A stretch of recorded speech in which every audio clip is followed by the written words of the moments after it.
민수기 6장 22절.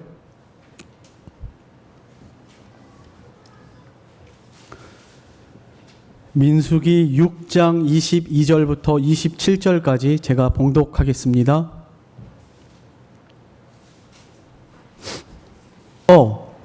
내가 그들에게 복을 주리라, 이런 제목으로 함께 상고하며 은혜를 나누고자 합니다. 오늘 본문 27절입니다. 그들은 이같이 내 이름으로 이스라엘 자손에게 축복할지니 내가 그들에게 복을 주리라. 네, 복을 주시는 분은 여호와 하나님께서 이스라엘 백성들에게 복을 주시겠다, 이렇게 약속하고 있습니다. 모세를 통해서 아론과 제사장들, 아론의 아들 제사장들에게 이스라엘 백성들을 위해서 너희는 이렇게 축복해 주어라, 그리고 내가 그들에게 복을 주겠다. 하나님께서 이 축복의 말씀을 선언하고 계십니다.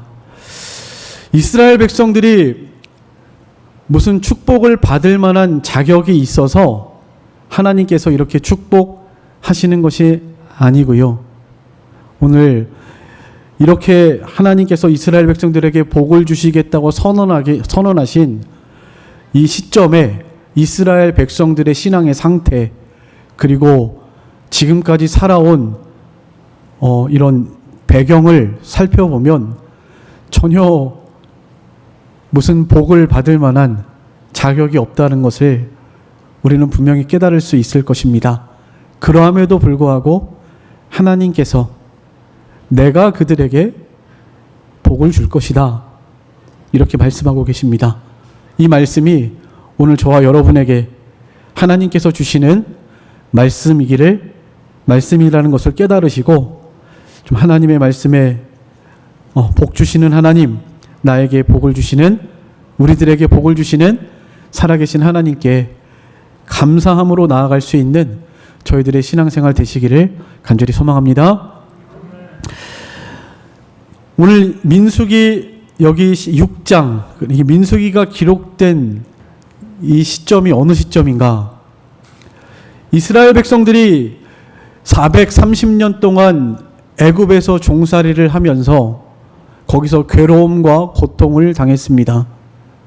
너무나 힘들고 고통스러워서 하나님께 간절히 부르짖었습니다. 그래서 하나님께서 나올 수 없는 430년 동안 종살이하던 애굽 나라에서 나올 수 있도록 모세를 지도자로 세워서 그들을 출애굽 건져내셨죠. 그래서 이스라엘 백성들이 광야 생활 여정 가운데 시내산에 홍해바다를 건너서 시내산에 도착했을 때가 3개월이 지날 즈음이었습니다. 출애굽기 19장에 그 내용이 있습니다. 이스라엘 백성들이 애굽에서 나온 지 3개월째에 시내산에 도착하게 됩니다. 그리고 거기서 모세는 시내산, 그러니까 호렙산이죠. 호렙산에 올라가서 40일 동안 금식 기도하면서 10계명, 하나님의 말씀, 율법을 받아서 거기서 내려옵니다. 그동안에 이스라엘 백성들은 그 밑에서 금송아지 만들어 놓고 이것이 우리를 애굽에서 인도해낸 신이다 하면서 하나님이 가장 미워하시고 싫어하시는 우상을 만들어 놓고 그렇게 우상을 섬기고 있었습니다. 그리고 거기서 방탕하고 타락한 모습을 그대로 여실히 드러나게 되었습니다. 그리고 오늘 민수기 여기 6장의 시점은 약 한 1년 2개월 지났을 때쯤입니다. 민수기 1장 1절에 보면 이스라엘 자손이 애굽 땅에서 나온 후 둘째 해 둘째 달 첫째 날에 이렇게 기록되어 있습니다. 민수기가 기록된 그 시점이 이 시내산, 그러니까 민수기의 이 사건의 어떤 위치라고 할 때 시내산, 그러니까 시내산에서 율법을 받고 거기서 잠깐 머물렀는데요. 한 1년 6개월 정도 거기서 머물렀는데요. 그 시내산 생활 마지막 되는 쯤입니다. 그러니까 출애굽한 지 한 1년 2개월 정도 지난 때예요. 1년 2개월 지난 때, 그때 하나님께서 모세에게 그 아론과 아론의 자손들, 제사장들에게 이스라엘 백성들을 축복하라고, 오늘 여기 본문의 말씀처럼 그들에게 이렇게 축복하라고 지금 선포하고 계시고, 그리고 내가 그들에게 복을 주리라 이렇게 말씀하고 계십니다. 출애굽 1년 2개월 동안의 이스라엘 백성들의 여정이 어땠죠? 우리 지난주에 느헤미야 9장 제가 주보에도 조금 요약을 해놨는데요. 느헤미야 9장 하나님의 긍휼에 대해서 우리 지난주에 말씀을 상고했습니다. 무슨 긍휼을, 사랑을 받을 만한 자격이 있어서 이스라엘 백성들을 하나님이 긍휼히 여기신 것이 아니고 사랑하신 것이 아니고 그들은 번번이 하나님을 거역하고 불순종했다라고 거기 느헤미야 9장에 기록하고 있습니다. 가나안에서 출애굽해서 나올 때 제일 처음 만났던 난관이 홍해바다입니다. 홍해바다에 가로막혀 있고 뒤에서는 애굽 군대가 쫓아왔죠. 그 애굽 군대가 쫓아온 이유는 다시 종살이하게 잡아가려고, 또 따라오지 않으면 죽이려고 그렇게 쫓아온 겁니다. 그 이스라엘 백성들이 두려워 떨었습니다. 앞에는 홍해바다가 막혀 있고 뒤에서는 애굽 군대가 쫓아오니 앞뒤가 꽉꽉 막힌, 살 소망이 없는 그런 상태입니다. 그러니까 이스라엘 백성들이 모세와 하나님을 원망했죠. 애굽에 매장지가 없어서 우리를 이 광야에서 죽게 하려고 데리고 왔느냐 하면서 돌아가자, 우리 항복하고 다시 애굽으로 돌아갑시다 하면서 그렇게 하나님과 모세를 원망했던 모습을 그 느헤미야 9장에서 우리 지난주에 살펴보았습니다. 그런데도 하나님께서는 그들에 대해서 긍휼히 여기셨다. 노하기를 더디하시고 자비로우시고 은혜로우셔서 그들에게 긍휼을 베푸셨다라고 기록한 것을 우리 지난주에 말씀을 통해서 살펴보았습니다. 그래서 하나님이 초자연적인 능력으로, 사람의 능력이 아닌 하나님의 능력으로 홍해바다를 마른 땅으로 갈라지게 해서 건너게 하셨습니다. 그래서 이스라엘 백성들이 하나님을 또 찬양했죠.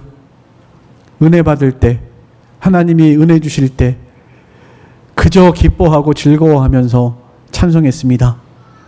그런데 불과 3일도 안 됐는데 3일 길 가면서 물을 마시지 못하니까 또 목이 말라서 하나님을 원망했죠. 3일 전에 이 놀라운 기적을 경험하고 하나님을 찬양하고 하나님께 감사 영광을 돌렸던 이스라엘 백성들이 3일 만에 또 마음이 바뀐 겁니다. 마음이 조석으로 변해요. 우리의 마음이 좀 심지가 견고해야 되겠는데 우리도 이스라엘 백성들처럼 별반 다르지 않은 모습을 봅니다. 조금 하나님이 은혜 주시고 일이 잘 될 때는 그저 감사하고 찬송하고, 그러다가 조금만 힘들고 어려운 일이 오면 말씀을 헌신착처럼 내버리고 자기 생각과 자기를 위해서 하나님께 묻지 않고 그저 욕심으로 자기가 어떻게 좀 살아보려고 자기 생각대로 나아갈 때가 많은 저희들입니다. 이스라엘 백성들이 그렇게 원망을 하는데도 하나님께서는 그거 다 받으시고, 그래도 내가 너희를 연하여 긍휼을 베풀겠다. 연하여 긍휼을 베푸셔서 크신 긍휼로 쓴물을 단물로 만드시고, 또 여기 오늘 호렙산에서는 그 시내산 밑에서는 그 반석에서 물을 내셔서 그냥 바위덩어리에서 물이 줄줄 솟아나는 거예요. 사막에, 광야에 큰 바위가 있는데 거기서 물이 나올 수가 없죠. 그런데 계속 물이 나오는 거예요.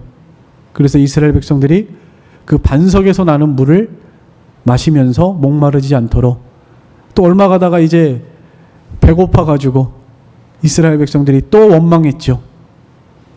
또 원망했습니다. 그래도 하나님께서는 긍휼을 베푸셔서 하늘에서 신기한 만나를 내려주시고 40년 동안 그 만나가 마르지 않도록 날마다 일용할 양식을 내려주셨습니다.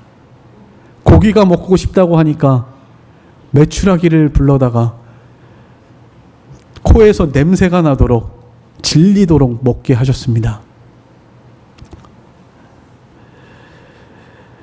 시내산에 도착했을 때 모세가 그 율법을 받기 위해서 호렙산으로 올라갔는데, 아까 말씀드린 것처럼 이스라엘 백성들은 그 잠깐을 못 참고 40일 동안 모세가 돌아오지 않으니 모세는 죽었나 보다, 그렇게 여기면서 우리를 인도할 신을 만들자, 금송아지를 만들어서 이것이 우리를 인도한 신이다 하면서 우상을 섬겼습니다.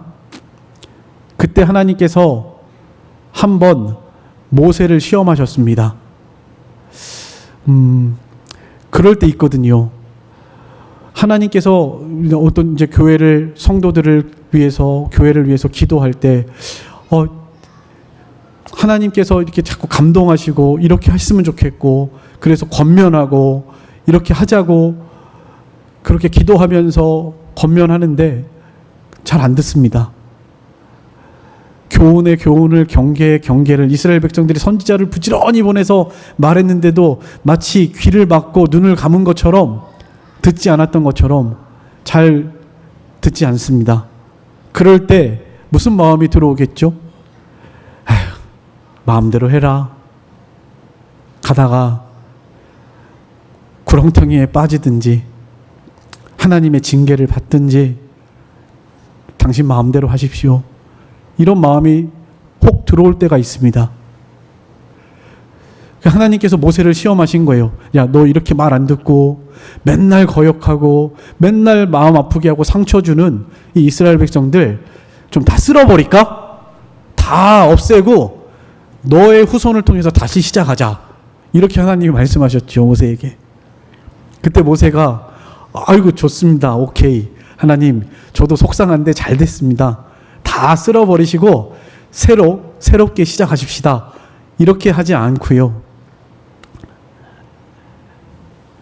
하나님께 마음을 들킨 거죠. 아, 하나님이 내 깊은 마음 속에 그런 마음이 있는 것까지도 아시고 지금 나를 시험하시는구나. 그리고 하나님 앞에 진짜 회개하면서 울면서 하나님, 이 백성들을 용서해 주세요. 하나님이 사랑하시는, 하나님이 구원하시는 백성이 오니 이 백성들이 여기서 망하면 애굽의 사람들이 하나님을 모욕하지 않겠습니까? 하나님이라는 신이 데리고 나와서 광야에서 다 죽였다고 하지 않겠습니까? 그러면 하나님의 영광이 가려질 건데, 하나님, 하나님의 영광을 드러내소서. 저를 용서해 주시고 제 영혼이 지옥에 멸할, 생명책에 지워버린 한이 있더라도 하나님, 이 이스라엘 백성들을 불쌍히 여겨주시고 죄를 용서해 주세요. 이렇게 하나님께 기도했습니다. 하나님 마음에 합한 거죠. 합격인 거죠, 모세. 모세가 하나님께 합격한 겁니다. 그래서 다시 그들에게 긍휼을 베풀어서 그 죄악 가운데에서 용서하시고 건져내셨죠. 그러니까 1년 2개월 동안의 사건, 굵직굵직한 사건만 좀 살펴봐도 참 소망이 없다. 그렇게 말하는데도 어떻게 이렇게 한결같이 거역하고 불순종할 수가 있는가? 내가 하나님 앞에 간절히 모세가요, 간절히 늘 이렇게 기도하는데 어찌 이렇게 변하지 않을까? 어쩜 이렇게 1년이 지났는데도, 2년이 지났는데도 변하는 게 없을까? 이런 마음이 분명히 들었을 것 같습니다. 그럼에도 불구하고 하나님께서는 천년을 하루와 같이, 하루를 천년같이 그렇게 참아주시고 기다려주시고 회개하고 돌아오도록 늘 일하시고 길러 나가셨죠. 하나님이 길러 나가셨습니다. 오늘 오전에 주일학생들에게도 여러분들 부모님이 여러분들을 절대 버리지 않는 것과 같다라고 그렇게 말을 했습니다. 혹시 우리가 불구자가 되고 식물인간이 되어서 전혀 거동도 할 수 없는 그런 상태에 있다 할지라도 여러분들의 부모님은 여러분들을 절대 버리지 않을 거고 오히려 손과 발을 주무르면서 하나님 이 아이를 살려주세요. 이 아이가 좀 회복되게 도와주세요. 이렇게 기도할 거다. 바로 하나님의 마음이 그렇다. 이렇게 아이들에게 말을 했는데요. 하나님께서는 그런 마음이신 거예요. 전혀 변하는 게 없고 오히려 하나님을 늘 거역하고 반대로만 행하고 그냥 당장이라도 징계해가지고 하늘에 불이 떨어져서 저주를 받아도 마땅한 그런 죄를 범함에도 불구하고 하나님께서 그들을 한없이 긍휼히 여기신다는 것을 우리 지난주에도 살펴봤습니다. 그 9장 짧은 구절 속에 긍휼이라는 단어가 5번이나 들어가 있었죠. 또 비슷한 불쌍히 여기심, 하나님의 보호하심, 인도하심 이런 단어들 다 하면 어마어마합니다. 그 짧은 구절 속에서도. 지금 이스라엘 백성들에게 축복을 하고 있는 하나님이 복을 선언하고 있는 이 시점이 전혀 무슨 복받을 만한 그릇이 아님에도 불구하고 하나님께서는 지금 모세에게 명령하셔서 이들을 축복해라. 내가 복을 줄 것이니까 너희들은 저주하지 말고 이들을 축복해라. 말씀하신 것이 오늘 본문의 배경이라고 할 수가 있겠습니다. 우리 하나님은 복의 근원이시고요. 우리를 사랑하셔서 하나님의 자녀로 삼으셨기 때문에 절대로 버리지 않으시고 포기하지 않으시고 노하기를 더디하시고 자비로우시고 용서하시고 긍휼이 풍성하신 하나님이시기 때문에 세상 끝날까지 우리와 함께 하실 것이고 영원토록 우리를 지키시고 보호하시고 인도하실 살아계신 하나님이시라는 것을 여러분들 꼭 기억하시고 이스라엘의 하나님이 곧 우리의 하나님이라는 것 잊어버리지 마시고 내가 이렇게 하나님의 사랑의 대상자라고 하는 이 은혜를 기억하시면서 늘 감사하며 하나님의 은혜에 보답하며 살아가시는 저와 여러분의 신앙생활 되시기를 간절히 소망합니다. 축복의 내용에 대해서 3가지를 축복하고 계십니다. 먼저 첫 번째는 여호와는 내게 복을 주시고 너를 지키시기를 원한다. 24절입니다. 여호와는 내게 복을 주시고 너를 지키시기 원하며 하나님께서는 우리에게 복 주시기를 원하시고 우리를 지키시기를 원하신다라고 말씀하고 있습니다. 하나님의 택한 자녀,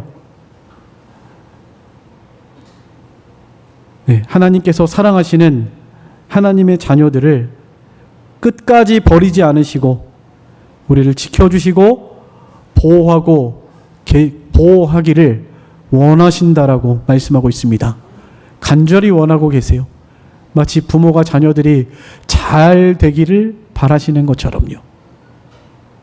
자녀가 아무리 어긋나가고 형편없이 지금의 모습이 그렇다 할지라도 부모는 그 자녀를 포기하지 않잖아요. 이 자녀가 잘 되기를 바라잖아요.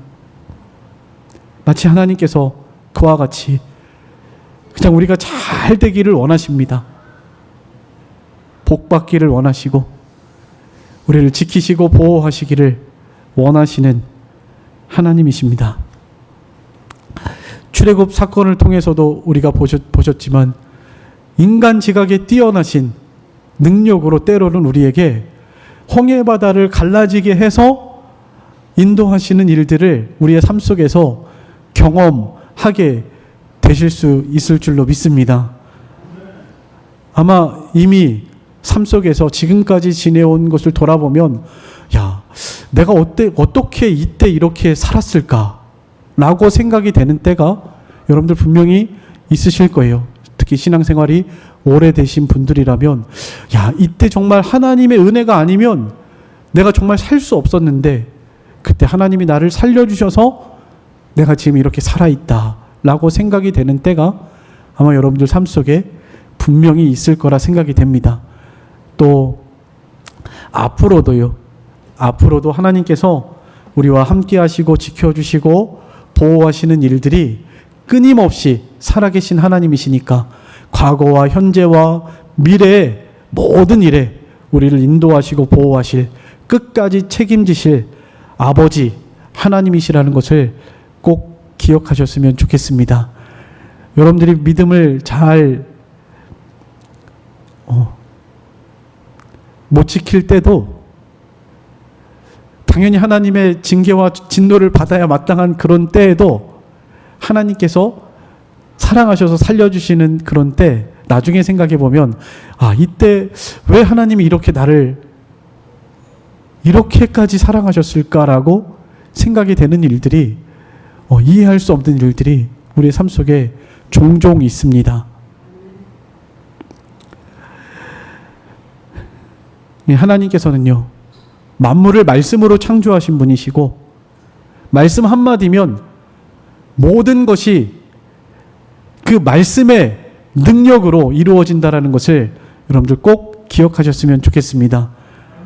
소경이 눈을 뜨게 하시고, 귀머거리가 귀가 열려지게 하시고, 안진뱅이를 일으켜 주시고, 죽은 자까지 살리시는 하나님께서 우리의 삶 속에서도 이런 이해할 수 없는 놀라운 일들이 우리의 삶 속에서도 무궁무진하게 펼쳐질 것을 기대하면서 그렇게 하나님이 원하시고 계시니까 우리도 그런 하나님의 원함을 좀 깨달아서 우리의 삶 속에서 하나님을 늘 경험하고 하나님의 능력을 좀 체험하는, 그래서 삶에 받은 증거 많아서 다른 사람들에게 증거할 수 있는 그런 우리들의 신앙생활이 됐으면 좋겠습니다. 다윗이 늙어 머리가 백발이 될 때에도 내가 하나님을 능력을 후대에 전하겠다라고 고백하고 있는 것이 시편에 기록되어 있습니다. 우리의 삶 속에서도 여러분들이 먼저 하나님의 말씀에 순종해서 이 놀라운 하나님의 은혜들을 좀 체험하시고, 여러분들 자녀들에게 또 여러분들 손자들에게 하나님은 이런 분이시다. 아가야, 내가 이때 진짜 힘들었는데 하나님께서 나를 이렇게 살려주셨다. 이런 간증거리들이 여러분들의 삶 속에 정말 많아지기를 간절히 소망합니다. 그걸 원하신다니까요, 하나님께서. 하나님이 원하시니까 우리가 그 원함을 우리도 가지고 날마다 삶 속에서 하나님이 지키시고 보호하시는, 인도하시는 이 삶의 은혜가 우리의 삶 가운데 충만하기를 간절히 소망합니다. 그리고 두 번째입니다. 두 번째, 먼저 그거 하기 전에요.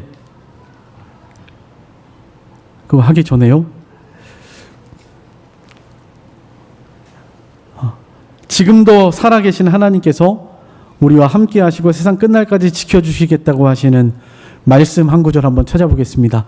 마태복음 28장 19절 20절입니다.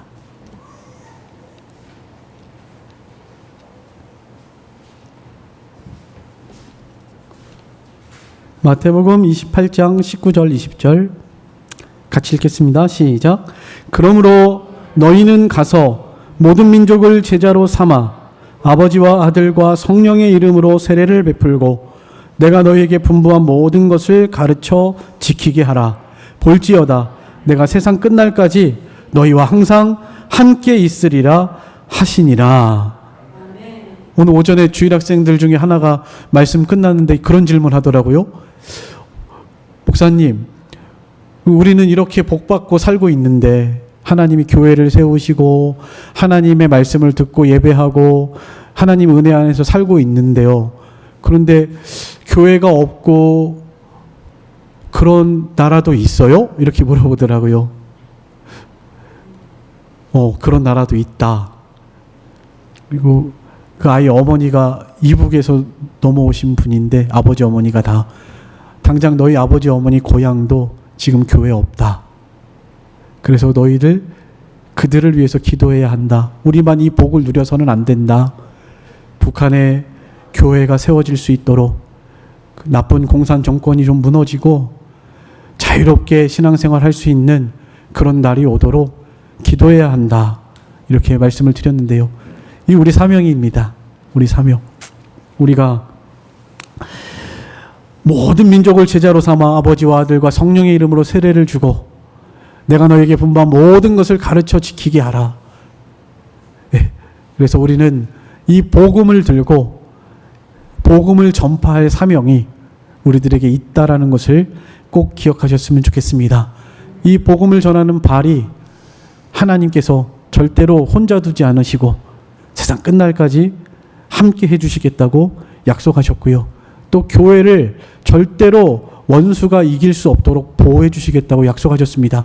겉으로 볼 때는 교회가 지금 없어진 것 같죠? 아닙니다. 지금도 예수를 믿고 구원받은 성도들이 지하에 숨어서 목숨 걸고 예배드리는 성도들이 북한에 있는 줄을 믿습니다.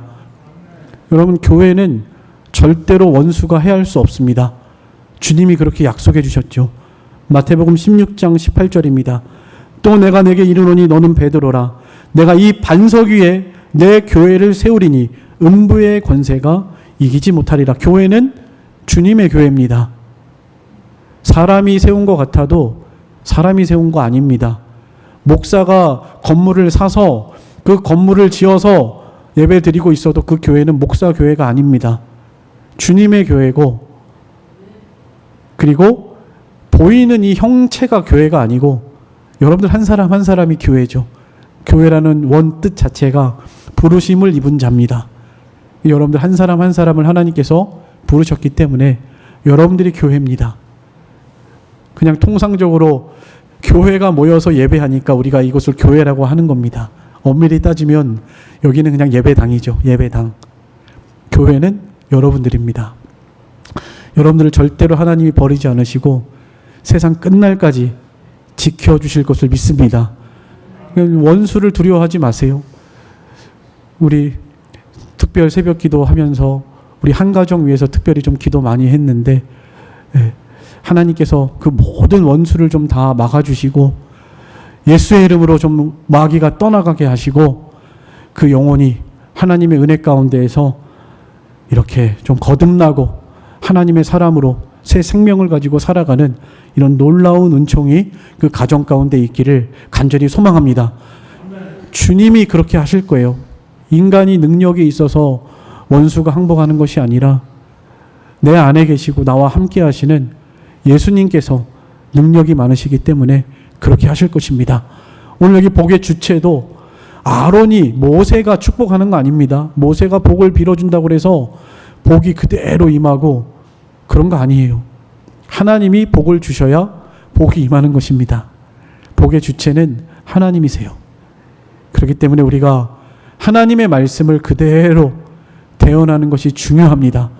이스라엘 백성들의 거짓 선지자들이 많이 나와서 우리 이사야 쭉 나가고 있는데, 야 너희들 괜찮어, 하나님이 함께 하시니까 복 주실 거야, 너희들 망하지 않어, 예루살렘 성전 절대로 무너지지 않어 라고 말하는 거짓 선지자들이 있었고, 예레미야나 이사야 선지자와 같은 선지자들은 회개하십시오, 당신들 회개하지 않으면 하나님이 징계하실 것입니다, 이 예루살렘 보이는 성전 다 불타고 없어질 겁니다, 회개하십시오. 그런데 그들을 잡아 죽이고 핍박했죠. 여러분, 우리의 삶 속에서도 하나님의 말씀을 그대로 잘 전달하는 것, 이것이 사실은 제일 중요하고, 또 저뿐만 아니라 오늘날 여러분들은 모두가 다 만인 제사장입니다. 여러분, 베드로 전서의 그 2장에 기록되어 있죠. 왕같은 제사장. 예수 그리스도로 말미암아 구원받은 우리 한 사람 한 사람이 다 왕같은 제사장이에요. 여러분들 한 사람 한 사람에게 이런 예수 그리스도의 이름으로 말미암은 축복권이 모두에게 있다라는 것을 꼭 기억하셨으면 좋겠습니다. 자녀들을 위해서 그러니까 기도해 주세요. 축복하면서. 그 자녀가 때로는 지금 볼 때 속상하고 말도 안 듣고 얘 이래가지고 사람 구실 하겠나 생각이 들어도 그래도 축복하면서 기도해 주세요. 하나님이 변화시키실 거니까. 이 안에 예수님이 있다면 하나님이 이 인생을 책임지시고 인도해 가실 거니까 지금 당장 눈에 보이는 것만 보지 말고 축복해 주라는 겁니다. 지금 이 이스라엘 백성들에게 축복하라는 하나님의 의도가 바로 그런 의도예요.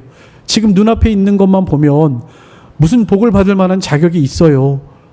그러나 장래의 소망을 가지고 하나님이 세상 끝날까지 함께 하시고 인도하실, 복 주실 하나님의 백성이라는 것을 기억하면서 그렇게 하나님을 의지하고 기도하라는 것입니다. 저로 우리도 나에게 이런 축복권이 있다라는 것을 기억하시고 빌어주세요. 복을. 어느 집에 가든지 평안을 빌어주라고 그랬죠. 그 집에 평안을 받을 만한 사람이면 평안이 그 집에 머물 것이고, 평안을 받을 만한 자격이 없으면 그 복이 누구한테 온다고요? 너 빌어주는 너 자신에게 온다고 그랬죠. 예수님이 하셨죠. 우리는 다른 사람들을 저주하지 말고 늘 축복해 주시고, 네, 불쌍히 여기면서 기도해 주시는 그런 저희들의 신앙생활 되기를 간절히 소망합니다. 그리고 두 번째 내용은 25절입니다. 여호와는 그의 얼굴을 내게 비추사 은혜 베푸시기를 원한다. 25절에 그렇게 말씀하고 있죠. 이 얼굴을 비춘다. 여러분, 누군가를 진심으로 사랑하면, 그 사람에게 관심이 있으면 얼굴을 향하겠죠. 그리고 그에게 한마디라도 대화하려고 시도할 거 아니에요. 하나님께서 이렇게 얼굴을 비추신다라고 하는 것은 관심과 사랑입니다. 베드로가 성전 문 앞에서 베드로와 요한이 성전 미문에서 구걸하고 있던 안진뱅이 주목하여 보았다고 그랬죠. 주목하여 보았다. 주목하여 봤다는 것은요, 그를 사랑으로 바라본 것입니다. 그래서 은과 금은 내게 없거니와 내게 있는 것으로 내게 주노니 나사렛 예수 그리스도의 이름으로 일어나 걸으라. 한 번도 나면서 걸어본 적이 없는 안진뱅이가 일어나서 성전으로 뛰어가서 하나님을 찬송했습니다. 우리에게 그런 능력이 있습니다.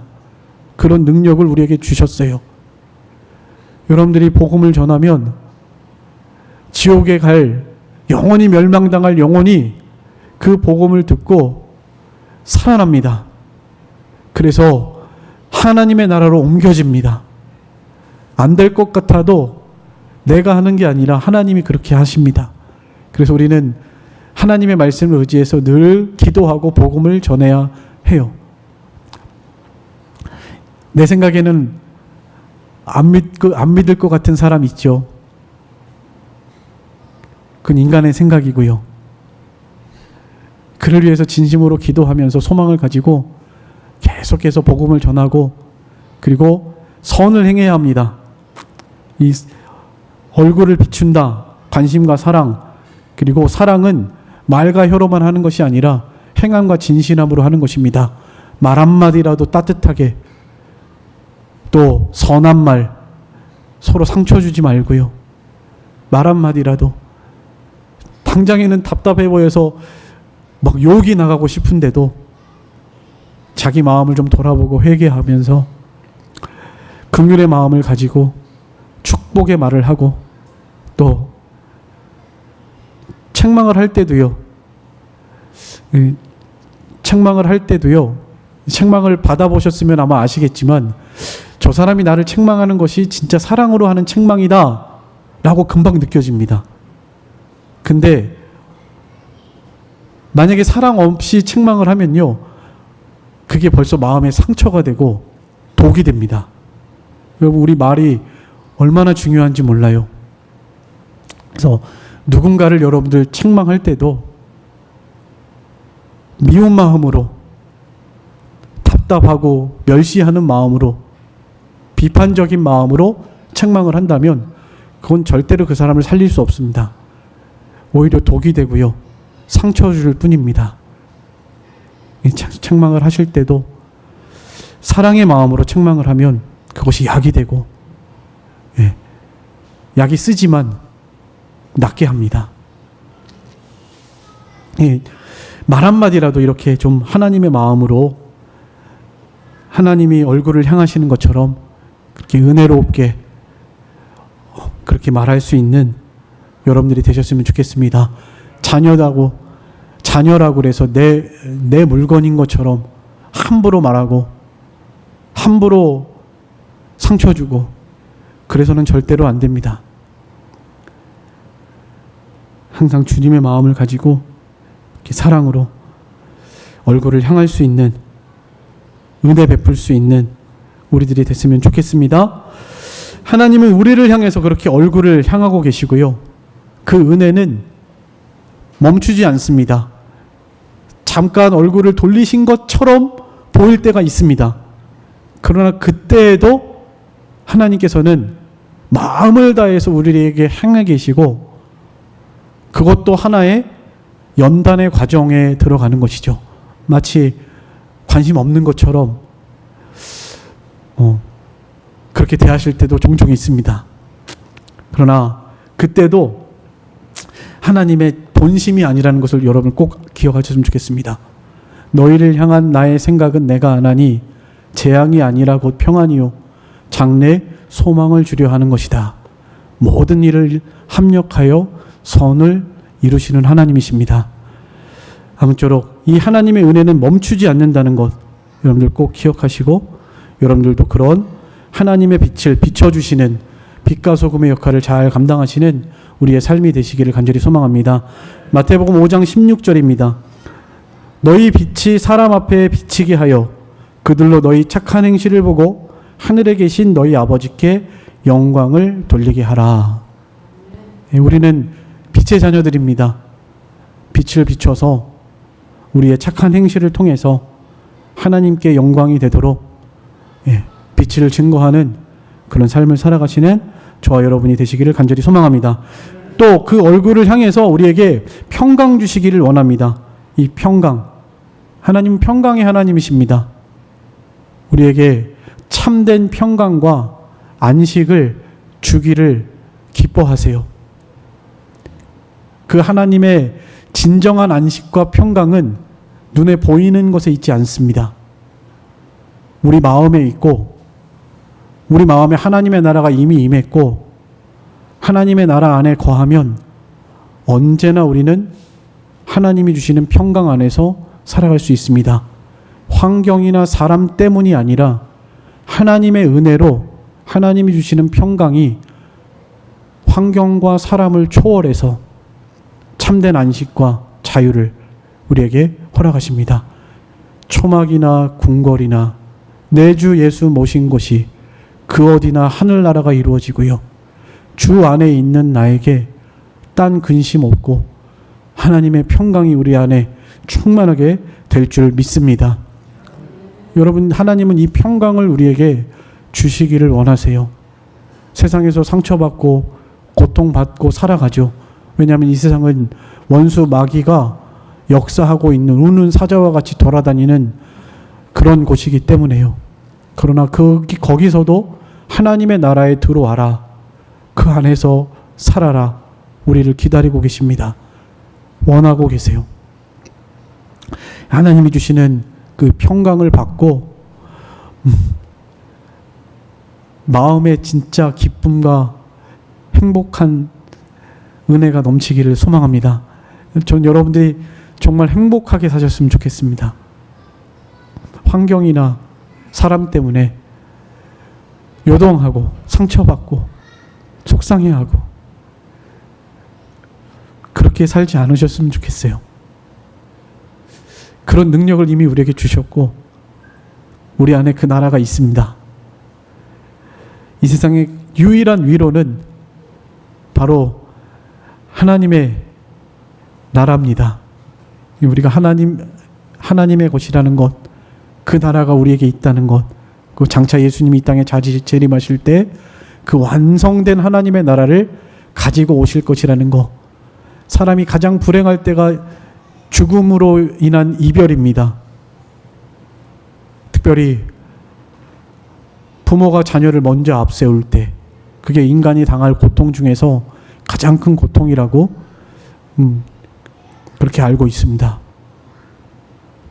그런데도 우리는 평안할 수 있는 것은 예수 믿고 구원받은 영혼은 어디 가요? 천국에 가죠. 우리는 또 어디로 가야 되죠? 우리도 죽어서 천국 가야 합니다. 다시 만나는 거예요. 그러니까 이 죽음을 초월하는 그 위로가 우리에게 있기 때문에 어떤 세상의 아픔도 슬픔도 고통도 우리를 하나님의 사랑에서 끊을 수 없고 이 평강을 빼앗아갈 수 없습니다. 오히려 더 소망하게 됩니다. 오히려 당장 예를 들어서 우리 아내가 먼저 세상을 떠났다. 그럼 저는 더 하늘나라를 더 소망할 것 같아요. 빨리 가서 만나고 싶다. 그만 살고 싶다. 빨리 천국 가고 싶다. 그런 생각이 더 들지 않을까요? 네, 아마 그럴 거라 생각이 됩니다. 아무쪼록 우리에게 주신 이 평강이 얼마나 위대한 것인가를 여러분들 꼭 깨달으셨으면 좋겠습니다. 요한복음 14장 27절 같이 한번 읽어보겠습니다. 요한복음 14장 27절 같이 읽겠습니다. 시작. 평안을 너희에게 끼치노니 곧 나의 평안을 너희에게 주노라. 내가 너희에게 주는 것은 세상이 주는 것과 같지 아니하니라. 너희는 마음에 근심하지도 말고 두려워하지도 말라. 하나님은 이 평강을 우리에게 주시기를 원하십니다. 오늘 말씀을 정리하겠습니다. 우리가 무슨 복을 받을 만한 자격이 있어서 하나님이 복을 주시는 것이 아니라 하나님이 무조건적인 사랑과 은혜로 우리에게 복 주시기를 원하신다는 것, 이것이 오늘 본문의 핵심입니다. 그러니까 여러분들이 하나님의 복을 받을 만한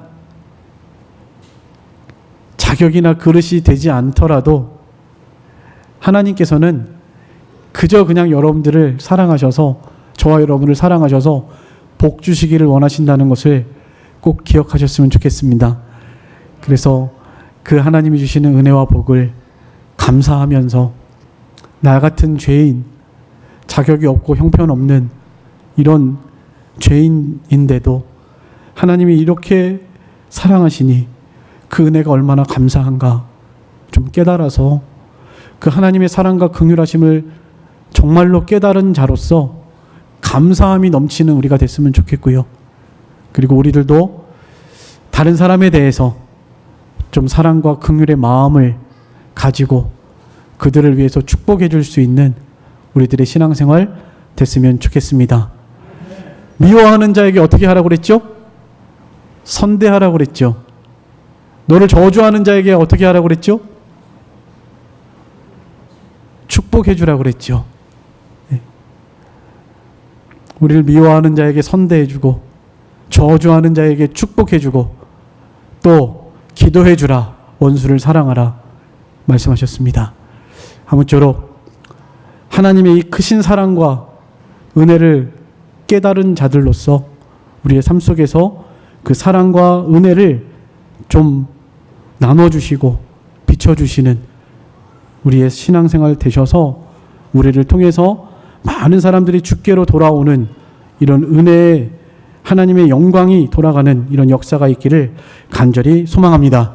이제 우리 다 같이 통성으로 잠깐 기도하겠습니다. 오늘 말씀 앞에서 하나님의 그 사랑과 긍휼하심을 좀 깊이 깨닫고 감사하면서 기도할 수 있는 우리가 됐으면 좋겠고요.